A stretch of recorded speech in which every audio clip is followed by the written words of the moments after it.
Que peut-on faire contre ces violences, Sébastien Chenu? Un État si autoritaire et si impuissant. Voilà ce que ces images m'inspirent. Emmanuel Macron est un président de plus en plus autoritaire, qui s'arroge des droits, qui gouverne de plus en plus par ordonnance. Presque toute maintenant, la vie des Français est gérée par ordonnance, c'est-à-dire sans débat devant le Parlement, et si impuissant. C'est le président du désordre.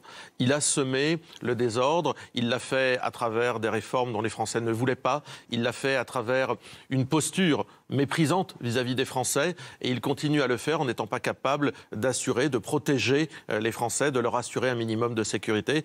C'est un président autoritaire parce qu'il manque d'autorité, il a sombré dans l'autoritarisme, et c'est un président impuissant. Vous justifiez les violences des Gilets jaunes ? Aucune violence n'est justifiable. Je note, en revoyant ces images d'ailleurs, et parce que je voyais cette porte de ministère défoncée, oui. Eh bien, je vais pouvoir vous dire qu'effectivement, l'extrême gauche infiltre ces manifestations, et elle l'a fait à travers ces images, puisque le type qui a défoncé cette porte est un de ces types d'extrême gauche qui m'a agressé et contre lequel j'ai porté plainte au tribunal, et qui donc, qu'on a retrouvé ici défonçant cette porte de ministère. Donc, nous pouvons dire que ces manifestations, elles sont infiltrées par une extrême gauche violente. Alors, vous avez, à titre personnel, oui. mené... Voilà. Oui, j'ai été agressé lors d'une manifestation contre les retraites, bien avant ces histoires de gilets jaunes, par des extrémistes de gauche, des gens d'extrême gauche, qu'on a retrouvés ici, défonçant des portes.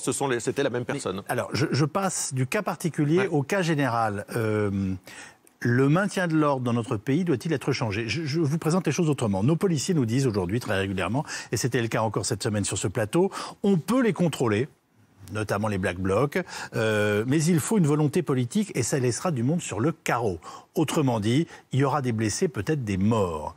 Est-ce que cette prise en charge par notre police, on va dire jusqu'au boutiste de ces manifestations, mérite des morts ? Il est sûr que si nous ne faisons rien... Pour faire respecter la loi républicaine, on sait bien. Il est sûr que si nous ne faisons rien, si ce chaos continue à s'installer dans le pays, il y aura des morts. Ils ne seront peut-être pas d'ailleurs du côté qu'on imagine, c'est-à-dire qu'il y aura peut-être un jour un policier, un gendarme, un pompier qui mourra plutôt que le fameux syndrome Malik Oussekine. Moi, je souhaite que personne ne meure. Entendons-nous. Moi, je souhaite qu'on prenne d'abord conscience de la réalité. C'est-à-dire lorsque je vois le garde des Sceaux qui est dans le déni total de la violence de notre société, qui nous dit encore cette semaine à l'Assemblée nationale, non, il n'y a pas plus de récidives, non, il n'y a pas plus de violence, non, il n'y a pas plus de délinquance. On a un garde des Sceaux qui est complètement dépassé. Donc ça, déjà, ça ne va pas aider beaucoup.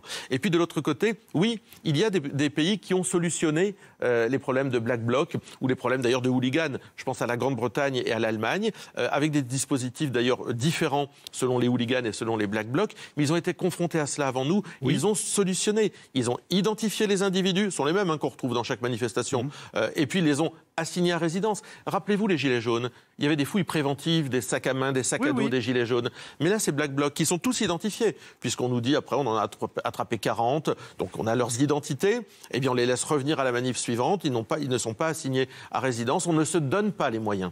Les appels à la fermeté, ça peut paraître facile. Comment vous situez-vous par rapport à ce qu'on appelle aujourd'hui les violences policières ? Et est-ce que ce terme vous choque ?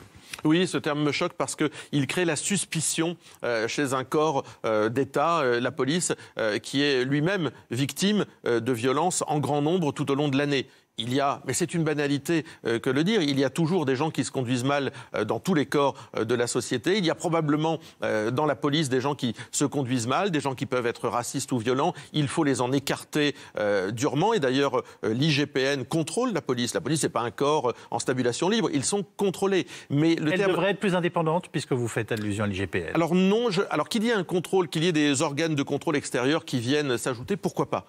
Mais attention, l'IGPN mène des enquêtes. Et donc, elle est officier de police judiciaire. Oui. Donc, elle doit avoir un lien avec le parquet. Elle doit pouvoir avoir ce lien fort pour pouvoir continuer son travail d'enquête. Et je crois que si on la coupait ou si on l'isolait, si on la rendait indépendante, ce lien n'existerait plus. Elle ne pourrait pas mener le même travail. Ce ne serait plus le même travail. La police peut juger la police. En général. Et vous comprenez que ça choque dans une société démocratique ? Oui et non, parce que en fait, beaucoup de pères jugent leur père. Oui. Les médecins, les chirurgiens, les médecins, je l'ai dit, les pharmaciens. pharmaciens, les avocats ont des ordres dans lesquels, lorsque vous commettez une infraction très grave, ce sont vos pairs qui vous jugent.